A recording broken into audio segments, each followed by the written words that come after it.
3. Les colosses de même nom. Le temple dédié au roi Amenhotep III, qui servait de carrière sous la 19e dynastie, est aujourd'hui entièrement détruit, à l'exception de 2 statues colossales en quartzite connues sous le nom de colosses de même nom. L'ingénieur Amenhotep, fils de Abu, a supervisé leur construction et ils mesurent actuellement chacun 19,5 mètres. Ils pesaient plus de 700 tonnes chacun et mesuraient plus de 21 mètres de haut avec la couronne royale. Sans aucun doute, ces 2 énormes statues ont été sculptées avec des outils simples depuis leur carrière de la montagne rouge près d'un Cham, et elles ont été transportées sur plus de 670 km jusqu'en Cisjordanie de Thèbes. Cela montre la grande compétence de l'ingénieur et artiste égyptien de cette époque.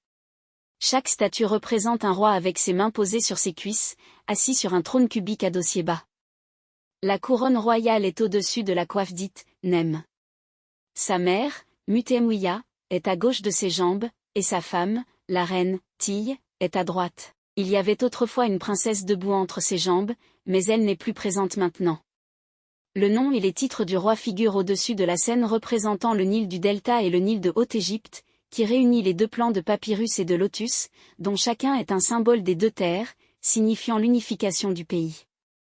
La partie supérieure de la statue nord, à gauche, s'est effondrée à cause d'un tremblement de terre en 27 avenue. Il a été reconstruit de manière peu pratique en l'an 200 après JC, sous le règne de l'empereur Septime Sévère. La raison pour laquelle les Grecs appelaient cette statue même nom depuis l'époque de Strabon est qu'elle émettait un son étrange lorsque le vent la traversait en raison d'une fissure provoquée par le tremblement de terre, qui s'intensifiait dans le calme de l'aube. Cette statue a acquis sa renommée légendaire après le tremblement de terre. Le héros légendaire grec Achille tua le légendaire héros éthiopien même nom, qui avait rallié son peuple pour aider les chevaux de Troie pendant leur siège.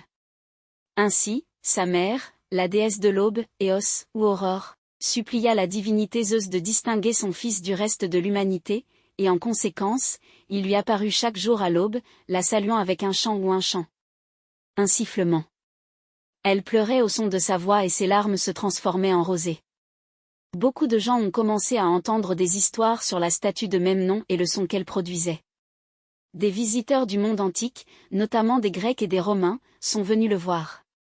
En novembre 130 après JC, l'empereur Hadrien y rendit visite avec son épouse Sabina. Les pieds de ces 2 statues portent les noms de plusieurs fonctionnaires de la cour ainsi que d'autres visiteurs. En particulier celui qui produit le son.